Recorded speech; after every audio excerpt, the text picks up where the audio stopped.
La ville de Pin investit dans un agor-espace. Ce terrain multisport présenté lors d'une réunion publique permettra aux jeunes de pratiquer différents sports au même endroit et de sociabiliser autour d'une pratique sportive. On peut y pratiquer une multitude de sports. À l'origine, on a eu 8 sports qui sont le foot, le basket, le hockey sur gazon, le handball, le tennis et le badminton. Mais après, on peut également pratiquer énormément d'autres. Pour les jeunes de centre aéré, par exemple, ils peuvent venir jouer à 1, 2, 3 soleil, ils peuvent faire une balle au camp. On a vraiment une multitude de possibilités.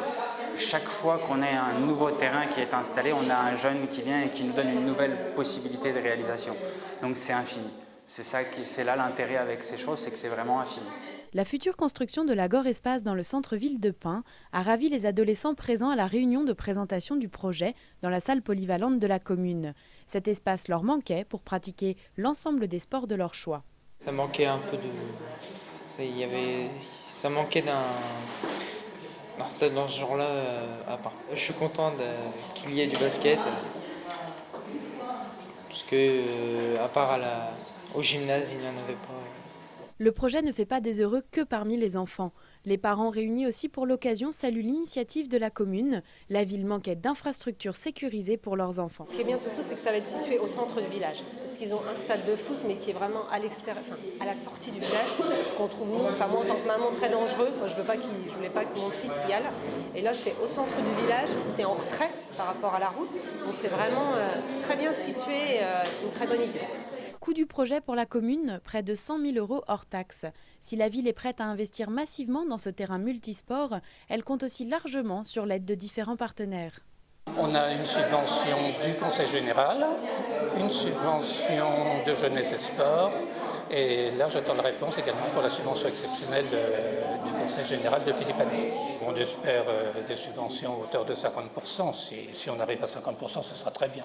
La commune fait un bel investissement pour les jeunes. Oui. Une fois toutes les subventions collectées, la réalisation du terrain ne durera que 2 semaines et le maire de la ville compte bien que l'agor-espace de Pin voit le jour d'ici les grandes vacances.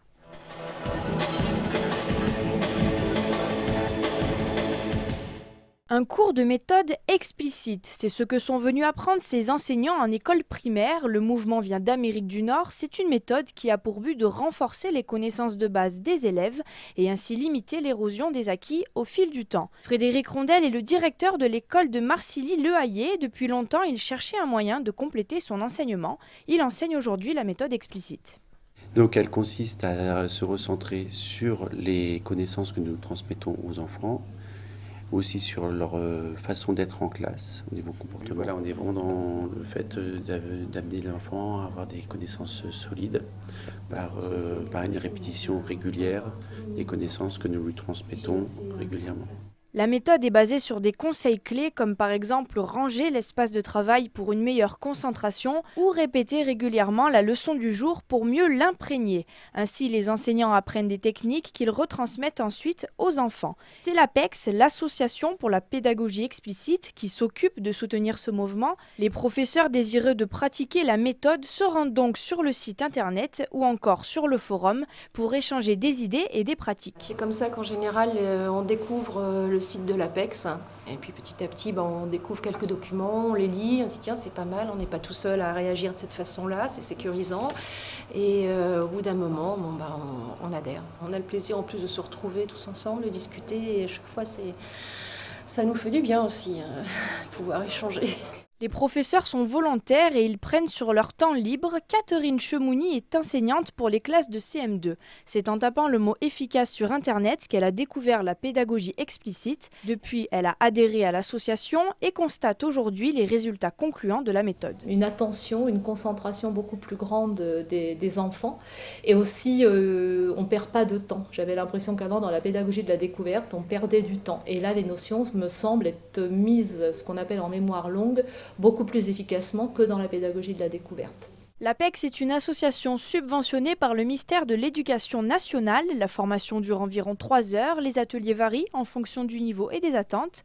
Un plus gros rendez-vous aura lieu cet été au mois de juillet à Versailles.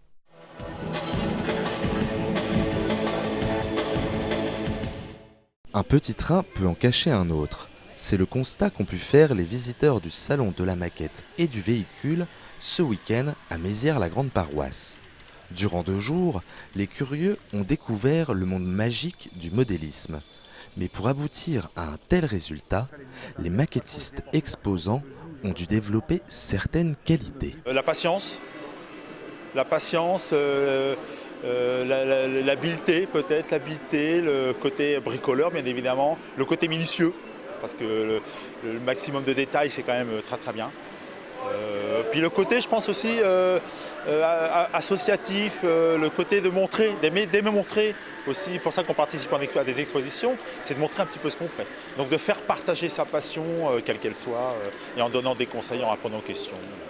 Mais dans l'univers du modélisme, les trains ne sont pas les seules stars et les camions ont aussi une place de choix.